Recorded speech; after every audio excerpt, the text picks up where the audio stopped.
Well, welcome everybody to the VA Sitrep. We are starting a brand new series where every morning we're going to come about 10 a.m. Pacific time. We're coming to you with some topics, some information that we think is good and everybody's going to care about hearing about. And we're going to be picking these topics based on the engagement in our Facebook group. So my name is Nathan Nottingham with VETA VA, and with me today is Glenn Groves of broker owner.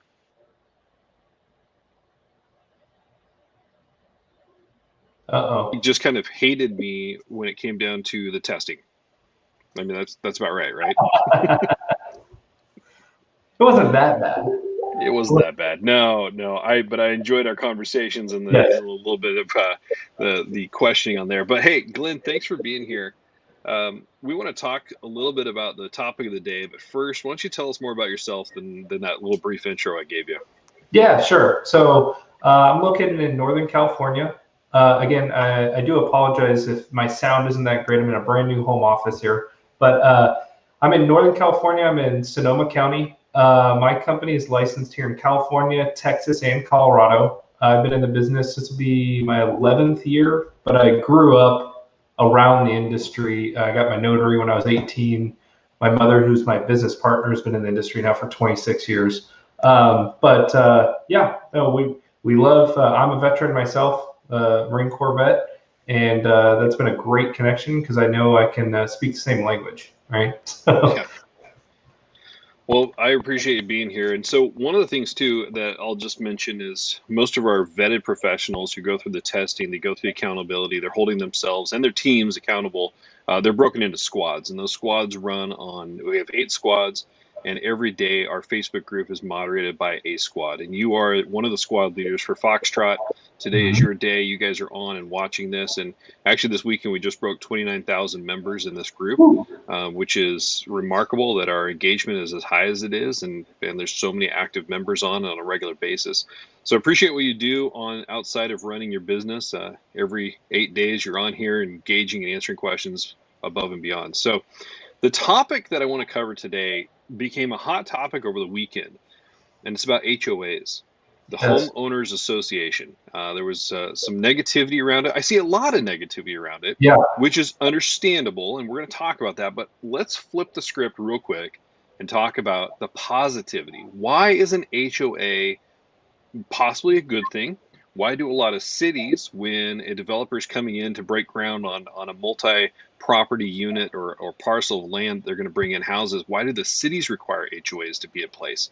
So let's talk about that. What are your thoughts on the HOA? Yeah, and I think you're right. That off the bat, everybody's always, "Hey, Dave Ramsey told me," or "I never want to have anything to do with an HOA." Very much like MI, right? People just don't want to have anything to do with it. Mortgage insurance.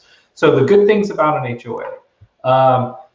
Let's think. No, I'm just kidding. There's multiple things. So one of the largest things is that as an owner within that association, that your home value is going to be stable. Okay, and what I mean by that is a lot of the exterior aspects of the home, whether it's the roof or the siding or landscaping or general maintenance of kind of common areas, right? If there's a Mm-hmm. park or you know how different places have island kind of strip to medians that have nice things in them? All that stuff gets maintained by the HOA, which definitely goes to curb appeal and overall value of the property. Um, there are, it's a real double-edged sword, right? Because it's going to come down to that specific HOA. Just like with anything else in real estate, the specific property, the specific realtor, the specific lender, all these different things. And that's why, as lenders, when there is an HOA, most times we are required to get it certified or get it, run it through the ringer essentially of, do they have Mm-hmm. their budget in order? What do their minutes say in their last meetings? How many people are delinquent on their dues? Are their dues due to increase? Things like this. Right. So they definitely have their place. It's not just a pool and tennis court type situation. Right. So I brought this up in one of the conversations this weekend that I actually, when I bought our house, we were in a brand new development area and we were the first home in. and we knew there was going to be an HOA. I read the CCRs, the covenants and responsibilities. I read over the HOA. I was like, I don't know that I want to do this, right? I've heard horror stories. Everybody hears the horror stories. And I was thinking of,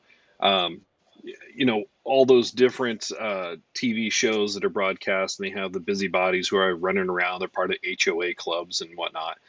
And so I was worried. My wife was like, I don't think I like this idea either, but it's the only house we could find. It was with our budget. And so I said, okay, what if I can be the president or the chair of the HOA? That way I can kind of make sure that I won't be crazy. And she's like, I like that idea. So we dove in, and I wanted to learn more about it. And so I started diving into what it meant. And really what it did was, in our HOA, was that we have a green space. It's a wetland green space behind our property that has to be managed by somebody.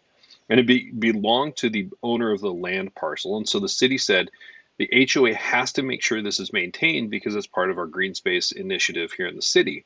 It made sense. I'm in a little town called Washougal, Washington up here. The other side was that there is bark dust and there's some landscaping, and the HOA has to manage that.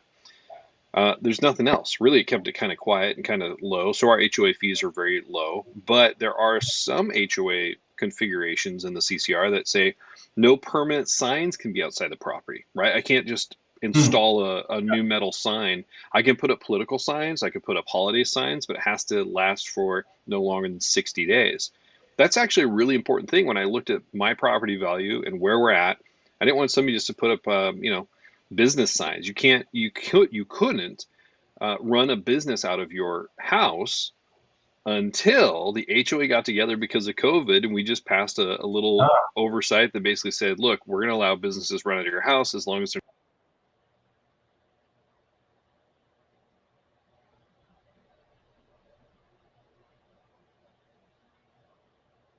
Nathan, I think you're muted.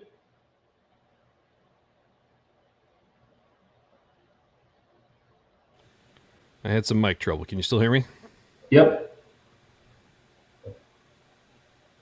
That actually switched over to an actual mic, it sounds like. I can hear you now. Oh, well. Hold on one second. Okay, I was like, I can hear you.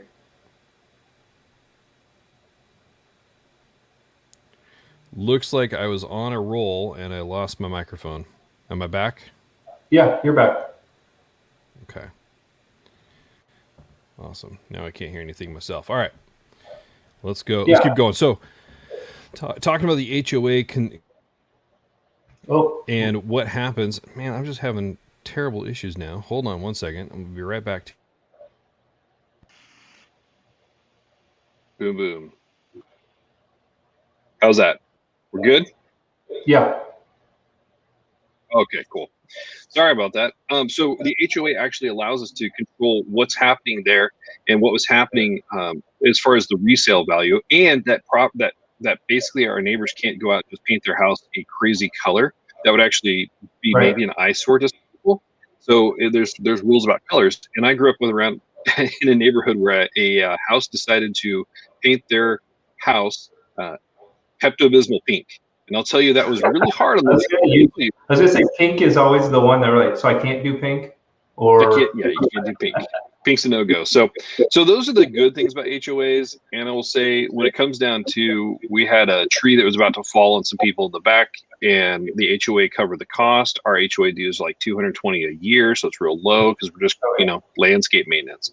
That's the good. Yeah. Where do HOAs run into trouble when it comes to buying and selling property?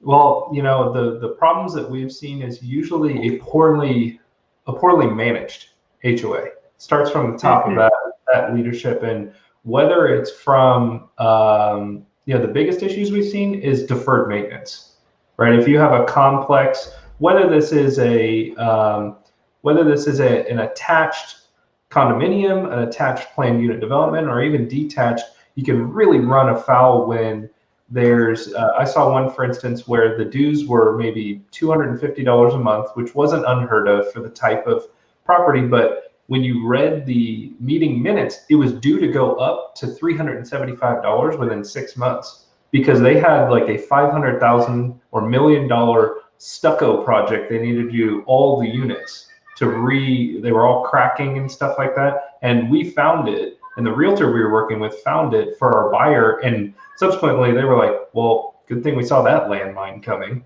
type thing. But that all went into proper budgeting and the other aspects of the management, which you can speak really well to as being part of one. But the other big issues are, what exactly does the HOA cover? Because it's almost like it's a box of chocolates, right? You may get one HOA that says, yeah, we're going to mow the little patch of grass in front of your house, and it's right. a month. And you're like, okay. And another one says, look, we're going to cover all utilities, garbage as well. We're going all the siding, the roof, and there's a pool for the community. We maintain the sidewalks, like everything. And you're like, well, this is why it's $600 a month, very turnkey, which may become more of a draw for the millennial or Gen Z type buyers who are like, look, I want to own a home. I do not want the maintenance. Right. And we can both speak to that, where you're like, look, you own a house. Guess what? Most of your weekends are chewed up with when you got some projects going on, right? And so if you're just like, look, I want to be a homeowner, but I don't want that, then frankly, you might have to pay a little bit of a premium with an HOA, but it's very turnkey in some situations. So you have to do your due diligence and looking into it. And again, I just lean back on, this is where a realtor is worth their weight in gold, not only in the negotiation prowess and the legal cover, but them really digging in and helping vet an HOA or having past experience with one. Priceless. You just don't know what you're getting involved in until you really do the research. Absolutely. I'm going to say everything you said was spot on, although I lost it halfway through, so I've had to adjust my audio setting real fast. I'm having digital difficulties right now. But the HOA, there was one thing that came up this weekend, and I kind of want to debunk it. Well, I don't want to debunk it because that makes it sound like what I heard was incorrect. But one of our members was talking about how an HOA had oversight, and I haven't heard of this before, so I'm going to ask you, Glenn, because it might be the case, had the ability to turn down an offer on a property because it was going to be on VA lending, not conventional. I've never seen that before, so I'm not sure the structure, but have you ever heard of that? So what immediately comes to mind is this is a true condominium project that is not approved by HUD or the VA. That would be my immediate, hey, well, it's not necessarily the HOA's decision. It's that complex is not approved. So there would not be lending, VA lending available. And what we mean by that is if certain types of properties, attached condominiums, right, where you almost look at it and goes, "Is that an apartment?" No, it's a condominium, right? And or if it's zoned that way and designated, which here in Northern California is actually more rare than you would think. You'd say, hey, that's very rare in Oregon as well. It's hard to find condos. It's a planned unit development, Yep. And again, attached, like a shared common wall. That complex has to be approved through HUD based on some of those factors we were talking about before. Look, do they have proper budgeting? Do they have, the $1 million of liability insurance, like basic type stuff? But it's a process to go through and get approved. Doesn't take all that long, but not in the heat of the moment. Hey, we'd like to make an offer. Yep. We're not approved. Let's get you approved. And it doesn't work necessarily like that. Right. So my first thought is, absolutely, it may not be the governing authority that you think it is with the HOA declining an offer or turning it down. It's just that they may say, look, we can't accept it. Right? Because they're not an approved condominium. That would make sense. I wouldn't see, as an HOA leader myself, like I've had a few of our neighbors have sold their houses and moved, and there's paperwork I fill out. And it's basically like you said at the outset, what were the dues? Are they set to increase? When was your last meeting? What are the minutes of your last meeting? How many people? What do you pay for? It's a basic membership packet where here's your finances. So we do that. That makes a lot of sense. And I think the HOA as a whole is meant to be good. What the city is trying to do, if you like, I look across the street where it's an older neighborhood with no HOA, and I've got massive cars parked everywhere. Some houses in disarray, some houses look really beautiful. And it's like, and we had to deal with one, somebody parked a car outside of ours, and the HOA says no park cars longer than X amount of nights in one spot that are in disrepair. And that's really just to help the value and the maintenance of all things. So everybody would argue, hey, you can't have a car parked 72, 96 hours, whatever, in the same spot. Like, yeah, what do? Call the police department. They've got bigger fish to fry. Right. Come out and chalk your tire and then come and check it later type thing. Yeah. So it's very much something the HOA is that lower level kind of, hey, let's just stay accountable here. Please don't park cars on the lawn and have, an engine. It's neighborhood accountability. Yeah. Right. Yeah. That's with accepted guidelines and rules, right? When you buy the property and you sign that I'm buying this property and it's like, here's your HOA, here's your CCRs, you're accepting those. Kind of like when you go into vetted VA into our group and we have group rules and you join, you're accepting the rules. When you join, and you'll be held accountable to them. So those are simple play-by-play rules. That's really good. Hey, we got one question. It's not about HOAs. While we kind of are looking to wrap this up, I want to ask this question. Somebody asked, do you think it's better to impound your own property taxes and insurance? This is a great one. So like curveball, Glenn, I'm going to throw a different one at you. I love this one. Okay. So again, and I don't mean to stereotype I'm a millennial. Millennials and Gen Z. I'm right on the cusp myself. I'm not sure which one I am. A lot of people, doesn't matter what generation they're really in, just want to make one payment and be done with it. Mm-hmm. Meaning you make that $2,500, $2,000, $3,000 payment, whatever it is. It includes taxes, insurance, the actual loan itself, and then if it's conventional and you have MI included in it. Now, HOA is not included in impounds, tying those two questions together. But I'm very much the school of thought of, if I have the option to not impound, I'm not going to do it. Okay. And the reasoning is that this time of year in California, the tax bill's due in a month, right? One of the installments says 6 months of taxes, things like that. That's my money. These are prepaid items, right? You're not paying interest on these items. You're not, there's no extra cost, but I'm very much the school of thought of, this is my money and I'll hold on to it. And when the bill comes due, I'm responsible enough to pay it because I'm tying up that money in an impound account, right? And on some of these more expensive homes, between taxes and insurance, we would be talking well over $10,000 in impound.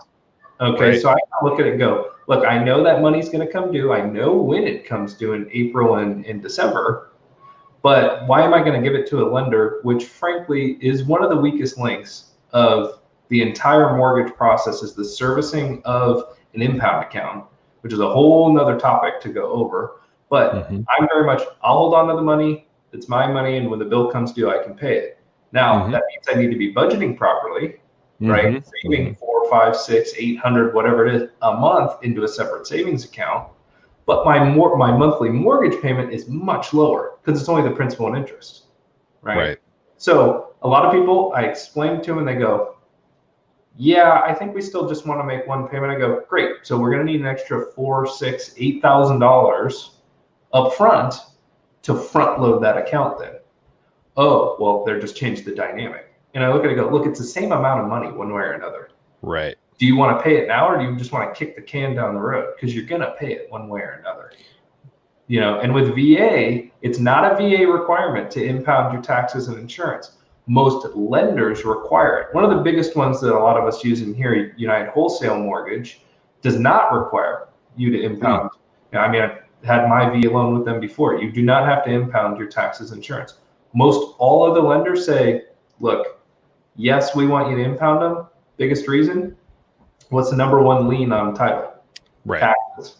And I was gonna say that, right? We're looking at risk variance. So you're trying to tell the lender, I'm not a risky guy or gal. I'm not a risky borrower. Let's put it that way.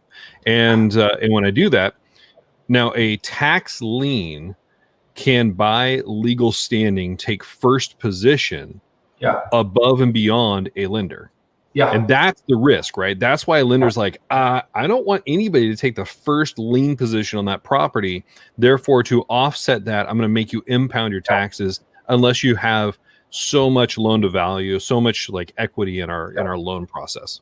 Yeah, and to be clear, that tax lien can lead to a sheriff coming knocking on your door 90 days later and foreclosure. So that's what the lenders look at, right? Let's be totally transparent and honest with this. Yeah, you as the borrower, you're super important. They're looking out for number one, okay? And that means that they don't want that piece of collateral to be seized by the county, essentially.